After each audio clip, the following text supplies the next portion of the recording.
Tuan-tuan, puan-puan yang saya hormati sekalian, kerajaan telah dan akan melaksanakan transformasi undang-undang secara signifikan.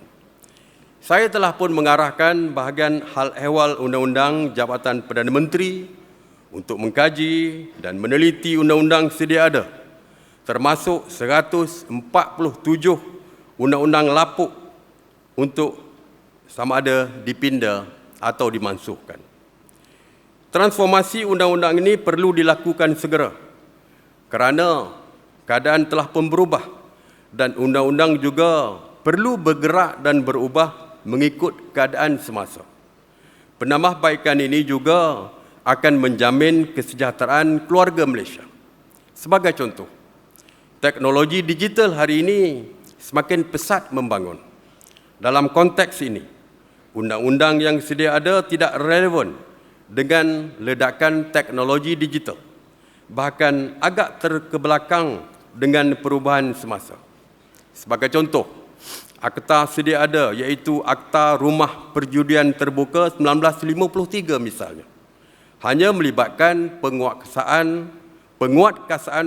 penguatkuasaan terhadap kegiatan judi di premis dan bukannya secara dalam talian.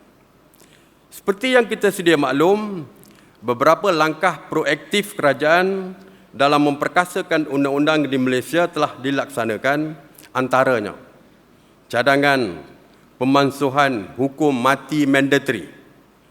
Ramai yang keliru tentang pemansuhan hukuman mati mandatory yang saya umumkan baru-baru ini, seolah-olah hukuman mati telah dihapuskan.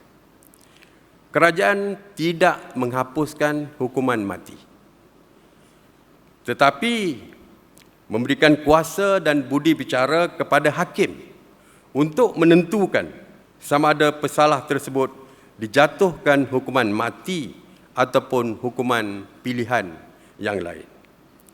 Firman Allah Subhanahu Wa Taala dalam surah Al-Maidah ayat 32 yang bermaksud, dan sesiapa yang menyelamatkan nyawa seseorang manusia, maka seolah-olah dia telah menyelamatkan kehidupan manusia semuanya. Inilah asas yang dijadikan juga panduan oleh pihak kerajaan. Begitu juga dengan rang undang-undang anti lompat parti. Tindakan melompat parti, terutamanya pasca pilihan raya umum ke-14, telah merencatkan proses demokrasi berperlembagaan di Malaysia. Sehubungan dengan itu, rang undang-undang ini adalah mustahak untuk menjamin kestabilan dan integriti politik selepas PRU ke-15. Penyediaan rang undang-undang anti lompat parti ini oleh Jawatankuasa Pilihan Khas telah berada di peringkat akhir dan bakal dibentangkan di Parlimen pada sesi bulan Julai nanti. Begitu juga dengan rang undang-undang dana sumbangan politik.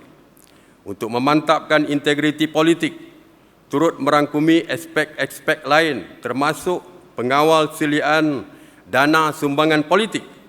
Pengawal selian ini boleh meningkatkan ketulusan sumbangan politik di negara kita.